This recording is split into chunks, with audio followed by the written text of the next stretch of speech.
I'm Nita. This is Home She Rose, a podcast for women by women. So today on my podcast, I have Master Magdalena, who is the regional manager for the Body and Brain Centers here in Illinois.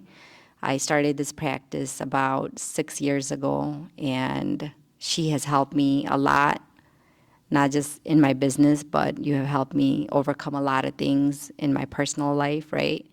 Without you, I would not be able to do a lot of stuff that I do right now, and I would not be the person that I am today without you. And I had told you, right, like when I start the podcast, you're going to be the first person I'm going to interview because of you, I'm able to do this. Even this podcast, I'm able to do this because of you, right, and this practice. So thank you for that.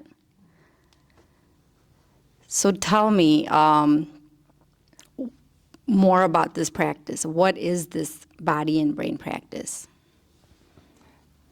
Well, body and brain, just as the name says, is connection between the brain and the body. And many times when we want to achieve something, whether it's success or health or happiness or peace, we don't know how to connect the dots together. And sometimes we know clearly what we want, but then we don't know how to reach this, or we don't have the power to actually accomplish. So body and brain is the practice, mind and body and spirit also together, and to empower, so for our own empowerment and be able to live life as we wish. Okay. So, like, I know a lot of people think, all this is voodoo, right? And they don't believe in it, right? What do you have to say about it? Like, is it really voodoo? Do you really think this work is necessary to grow as a person? Well, as you know, as you're asking me, right, I'm a life testimonial from someone who also at some point was very lost and maybe not achieving and angry and emotional and not productive. And as I enter this new way of living, right, I achieved something within myself first, which my health was returned to me, but then also I became emotionally much more calmer and then also more clear of what I want. So is it really? Not really, because when you look at me, I achieved through this what I probably wouldn't be able to achieve before. When did you start this practice, and how did you start? Like, what did you go through some struggles in life, or did you hit like a dead end? What made you start?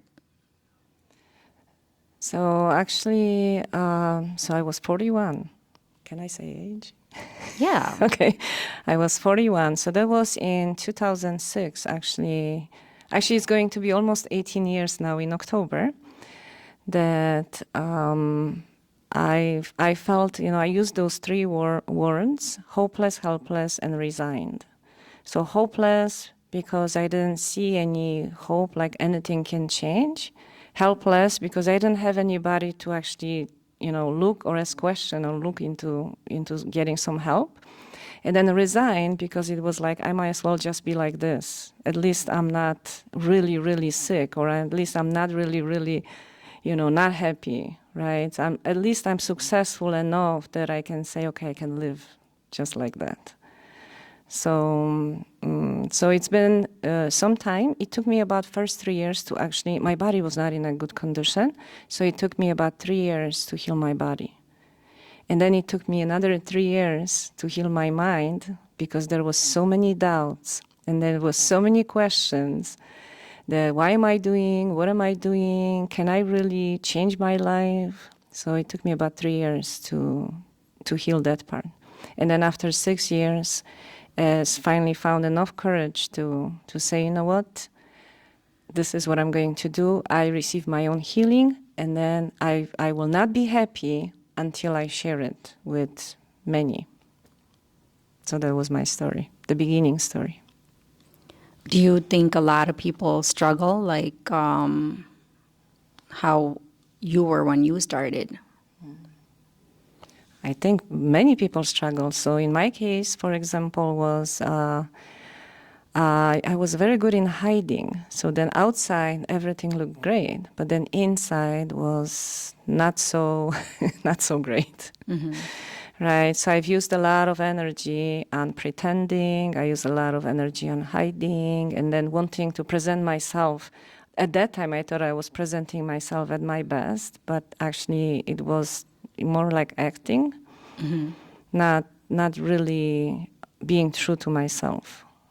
Right. So this practice, for example, helped me to connect to my true self and then start living as true self from that time. So do you think when people do this, they wear a mask because they're not being their true selves?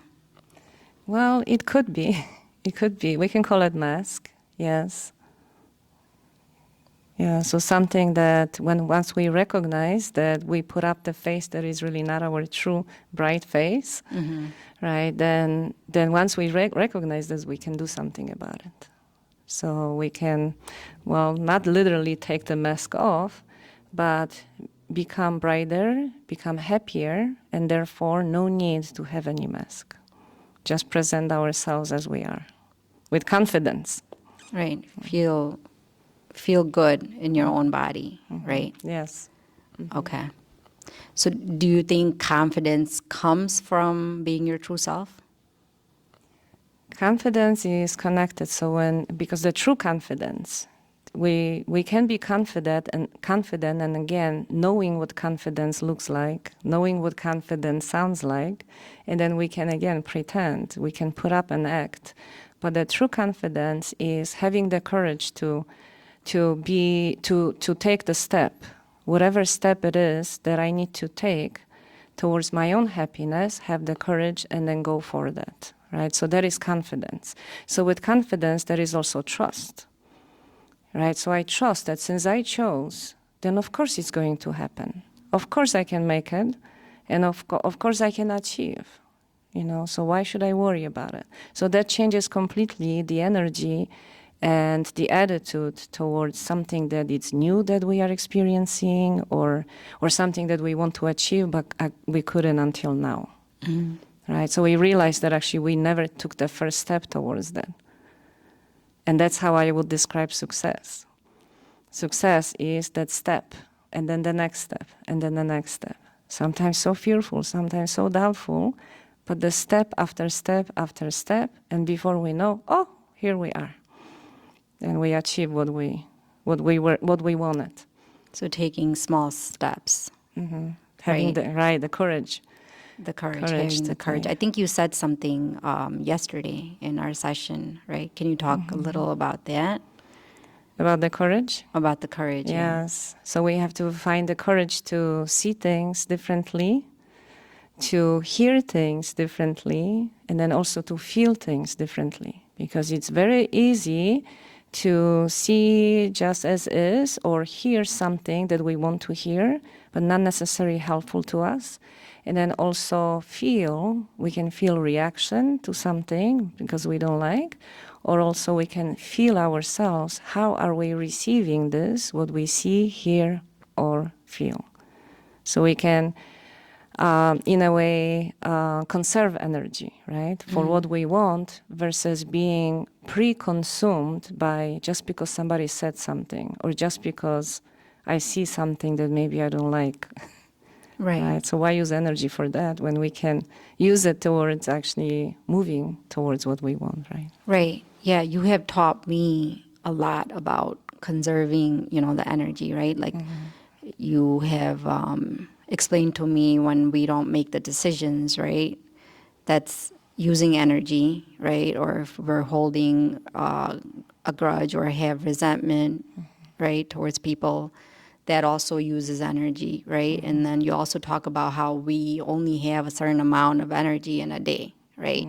And if we're using it for all this, then you don't have enough left, right, to create the life that you want. What you want, yes. Right? So it is important, right, where you use your energy, right? Where do you think most of the people use their energy throughout the day? Well, of course, the basic, right? The survival, right? To-do list, and I need to do this, I need to go there, right? That takes a lot of energy. But we might also hold on to something that took place maybe many years ago, and then for somehow it was maybe painful to us, and we felt hurt, and a lot of energy goes into like resentment, actually. Okay. Yeah, resentment or regrets. Okay. Or regrets. So kind of we have hard time forgiving ourselves or forgiving others. And then many times we think we actually were able to do this, but we just moved on and then carry actually that part within ourselves all the time, that heaviness of that not letting go, not being able to let go. And so that also takes our energy too. So we have constantly like a looping this idea that, somebody hurt me, or maybe even, it might even go all the way to like even hate, right? I hate. Right? We are so easy to say, I hate him, I hate you, I hate myself, I hate this, right? And actually realizing that the more words we say like this, actually we create the environment, and now we have a reason to actually, in a way, hate. Right? So we have to be careful. But yes, we do carry some information of the past that we didn't know what to do with that. Yeah, and that makes us heavy. Okay. So do like past traumas that people have, and like from not just from this lifetime, it can be from like previous lifetimes, right? It can be like childhood traumas, right? Does this all affect the person that you become as an adult, and how? Like what role does it play in the person that you become? Right. So actually, we all have thoughts, right? We all think. And then some thoughts are, how can we move forward with something and how can we achieve? But then some thoughts are constantly looping around some, we can call them preconceptions. So if, for example, somehow our parents were, according to us at least, they were never satisfied with us, we come up with these ideas that I don't measure up, that no matter what I do, it's not enough for my parents, right? And then so it begins maybe with, I'm not, it's not enough, I'm not this enough, I'm not that enough, I'm not like my friend. My parents constantly talk about that friend, right? And then eventually it goes to the next step when suddenly, not only I'm not good enough, like let's say I'm not smart enough, then the next is more hurtful when suddenly I'm stupid. Right? So those thoughts that we carry around, actually for someone, it doesn't seem like it should be a trauma, but actually we are traumatized by our own discoveries that, we are not the best in the world. We are not the best. Our parents don't think of us as the best, or teachers don't think of us as the best. And then there is always somebody better. And then that not measuring up continues to go. Even if we open our own business, then there is still might be some heaviness about I don't measure up. Right? So then I will see myself constantly as incompetent, or not being able to fulfill my role, something like that. Yeah. So actually the thoughts that are looping, right, and they are related to some incidents or events that maybe took place long time ago, but we couldn't forgive or conclude or come up with the idea, right, that, for example, yes, I might not be smart enough, but then there is more to me than that. And this is how we change the consciousness and then gain hope. That yes, that's true, I might not be like this, but there is more to me than that. Right? So being able to let go, quickly change the consciousness, being aware of what's happening, and then move forward. Okay. So they do play a big part, right, in the way we react every day, and also in the way that we are, right? I had to overcome a lot of this, right, which you helped me, and this practice has helped me, right? I had to forgive myself first, right? And then I had to forgive other people, right, in my life in order to move on, right? That played a huge role, right? And then also just some childhood traumas, right, that I had, which formed a lot of insecurities, right? Right. And when we have insecurities, you also have a lot of patterns, right, Yes. that you've had since childhood, right? And patterns are also passed on, correct, from Yes. generations to generations. So what does all this have to do with being successful in your career or in your business? Like how does this work help? Yeah, how does this work help? So, for example, as you know, giving my example, and actually in my childhood, it was me who put on myself certain ideas because I always wanted to be the best, and then to be the best, it takes a lot of effort, right? It takes a lot of work. And then sometimes I was, sometimes I wasn't. So I went through a lot of, kind of like emotional swings, even though actually my parents never put pressure on me.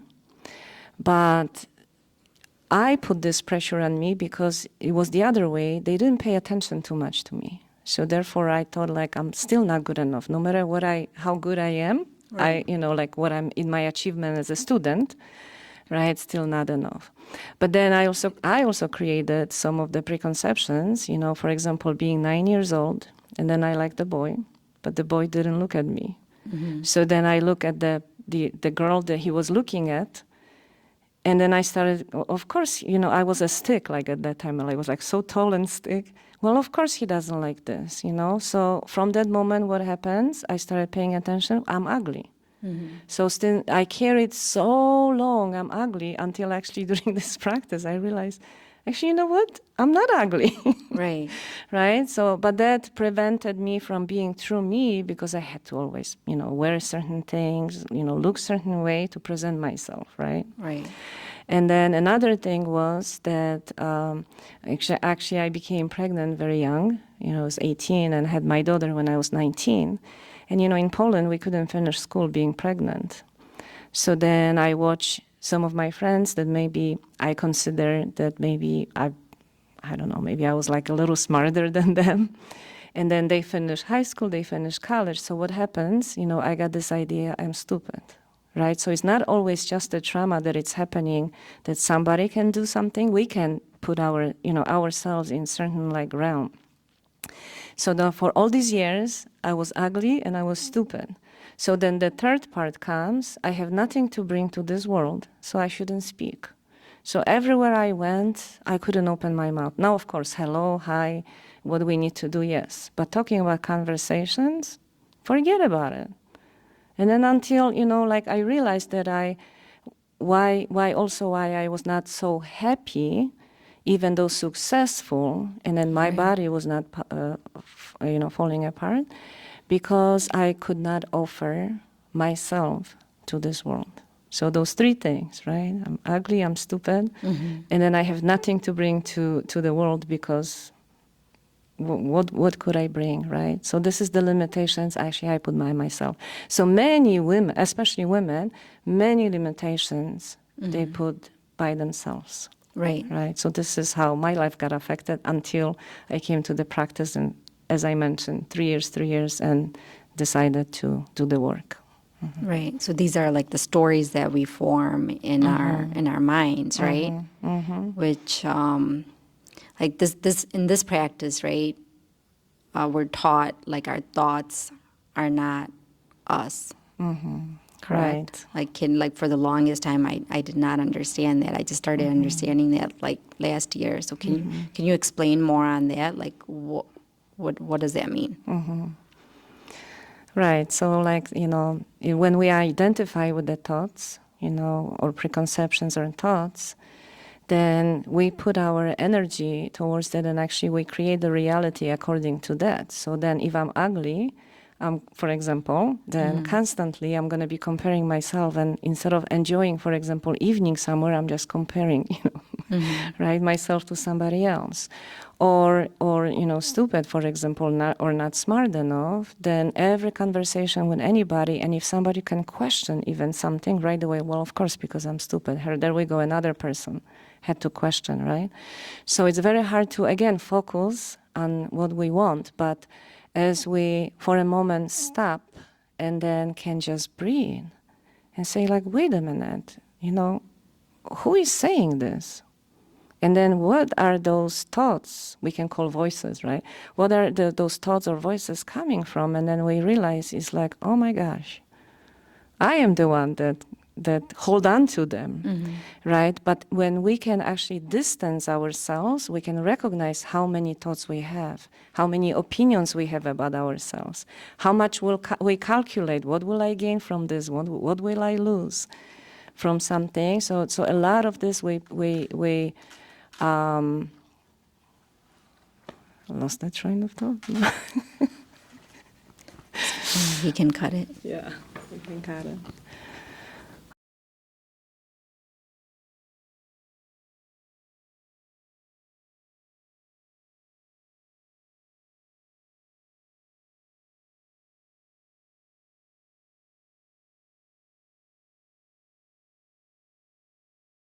Even during practice, even during the class, and sometimes you even say during sessions, "Oh my gosh, I couldn't stop thinking," right? And so you think, or people think, or even I thought at the beginning that there is something wrong. Why am I thinking so much? But actually, when we recognize during trainings, we can separate from our thoughts, and we can see how many thoughts we have, how many ideas about ourselves we have that are not necessarily helpful to achieve anything that we want, right? Because I'm not this, I'm not that. And then the realizing that if we actually can recognize, if I can recognize I'm thinking, that means I am not the thoughts. But the same thoughts, once I, for example, forget about my breathing, lose my energy, lose my focus, I become those thoughts. So those thoughts, again, can utilize my brain and then create the reality for me that is not necessarily what I want again, right? So the awareness is very important to recognize that that I'm thinking something, and what I'm thinking is not necessarily pro-vision, pro what I want to achieve, but it might be against, or might be stopping me, or prohibiting me, or even silencing me from even expressing what I want. Okay. So we talk about a lot as far as like happiness. Oh, I messed up on that. Yeah, but actually, if I can add one more thing about those thoughts, that thoughts are like, once we see thoughts as items, we can do something about it. So like this microphone, for example, I can hold it, but let's say if this is a thought, I'm not good enough, but I'm thinking about it, this is a thought, I can put it down. But if I think I am microphone, that anybody who wants to come and take that microphone from my hands, right, I might really feel like suddenly not safe because I only know how to be the microphone, right? So whatever the thought that we have, good enough, not good enough, even if somebody comes and really, starts to believing in you, and then that person might also have hard time to accepting anything that is like even complimenting that you did a good job, because how could I do a good job when I'm not something, right? When I'm not good enough or Right. something like this. So it's even hard to receive. Right. Right? And at that moment, what happens? That ears shuts off. I don't want to hear this because it's not true. I don't want to see this because it's not true. Yeah. Yeah, I was listening to a video. It was Michelle Obama's, right? Like she was talking about how President Obama, like he always like tells her, how much he loves her and how much he appreciates her, right? But she was like, if I don't believe it myself, no matter how much my husband says or somebody else says it to me, like it doesn't matter. Like I need to believe it, right? And she said when he started personal development, when he started working on himself, like she had to get herself to do that, right? Otherwise she was like, I was going to fall behind. I had to start to work on myself, right? How important do you think personal development is? So actually, it's very important. So this is the highest like mastery that we can achieve is the self-development. That's why it's called self, because we decide on it, right? So for example, there is difference between confidence, because confidence is achieved because I see approvals and I see people admiring me. Therefore, I have some measurements of I'm confident. But self-confidence means now whether people approve or not, whether there is some measurement of however people want to judge, it doesn't matter because I am confident, right? So self-confidence, self-motivation, right? So also I can be motivated because, somebody said, I should do or it's good if I do something. But self-motivation means there is nobody in the room, nobody tells me, and yet I get up and I do. Right? So self-development is I develop whatever I need to develop. So sometimes I need to develop confidence. Sometimes I need to develop power. Sometimes I need to develop maybe seeing differently, right? And I need to develop this. So self-development is actually focusing on you, right? On myself.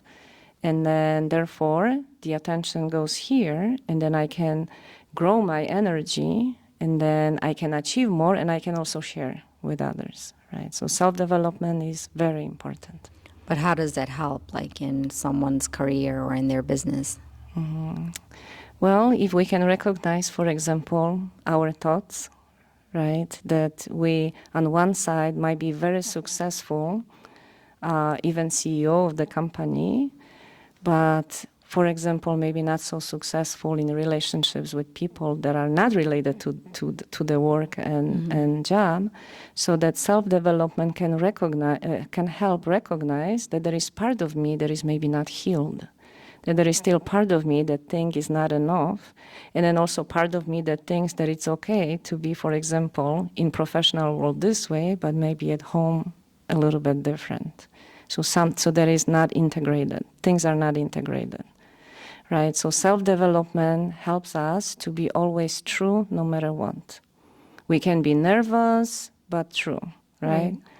We can make many mistakes, but true, right? And no need to cover those mistakes and have the power to say, I messed up. Right. And like accept your feelings, right? And not keep suppressing them because that brings you down, right? That's what this practice teaches us. Yes. Right. And we talk a lot about happiness, right? Like a lot of people think that happiness comes from achieving materialistic things like, a dream home or a dream car, right? But there's a deeper meaning to happiness, right? How do you define happiness? So just recently, actually, I started, we can say thinking, but more like reflecting or contemplating actually what happiness is. Because, many people tell me, you're always happy, you're always happy, you're always smiling. Right? So happiness is, to me, it's, of course, where is happiness? It's inside. Anything else is outside. So if we lose ourselves in chasing something, because we call it success. Once I achieve, I will be happy, right? Once I have, sometimes this relationship, I will be happy. Once I have this job, I will be happy. Once I buy a house, I will be happy. Once I travel to Mexico, I'll be happy, right? And then so we keep chasing this happiness, but happiness is actually inside. Right, so the self-development and then focusing, so recovering focus, which focus I can only on me, then that empowers to actually, again, see things differently, hear things differently, and finding happiness no matter what situation is. So which means finding myself in every situation there is. So recognize, even if it seems like maybe I got upset, but I got upset, but happiness is still in me. My happiness could not be changed because I got upset or because I didn't get something or because somebody drove me crazy, right? Because that happens, but then realize that happiness is stable and always there. So if I don't feel happy, then I'm stressing myself about something that, whatever it is that I feel like I don't have at that moment, and I must have, instead of with the self-development, right? Being able to go back inside and ask, what's going on, right? What's going on?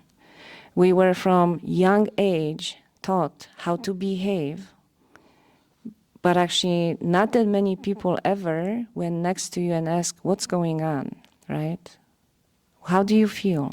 So we also don't do this to ourselves. Mm-hmm. But with the self-development, we can say, okay, you are upset. What's going on? Is there anything I can do for you? Is there anything, do you need help, right? Mm-hmm. We can start asking ourselves questions like this. And then suddenly we feel very warm. And then suddenly it's like, oh, after all, I'm not alone, and then I have myself, right? That's important. So happiness is being always, that I can always return to the happiness that is inside, that I can always return to the happiness that is inside. And then actually my description of happiness, being able to offer. So I actually quit jobs along the way. People climb the ladder to go, I worked for a corporation before, and then climbed the ladder to be more and more and more. And actually, after a few years, I recognized my health was diminishing, and I quit the job that everybody was saying, you're so crazy. You as an immigrant from Poland, you got the best job that, all of us had, and you quit the job, right? But I quit. And then the next job was, so I was actually going, and I still didn't find happiness in the next one, but it required less of me, not less work, but I could offer more of myself, but still not enough. Still there was all this, I was a great to-do list that always accomplished everything, right? And I realized that, is this really life, to become the good employee, right? And I couldn't offer myself again. So again, I went to the next job, which offered even less benefits, right? But I could be me there, right? Because as a fashion designer, also I wanted to create at that time, right? I wanted to create, and then other jobs, I couldn't do this, right? But they were good pay and good benefits. So I went the other way, right? From upper to lower to lower. And then until working in a small boutique. But through that working at that boutique, I actually gained a lot of confidence because of my choices, right? So again, the happiness was because I chose to be happy. So when we go beyond that, I didn't choose a next job. I kept choosing to be happy, and until I found a place that I was happy. And then the next part was, then I realized my mission is, a little different than, again, doing the work I was doing. And I was very grateful. 15 years I worked at that boutique. I was very grateful and expressed a lot of gratitude to, to the person I was working for.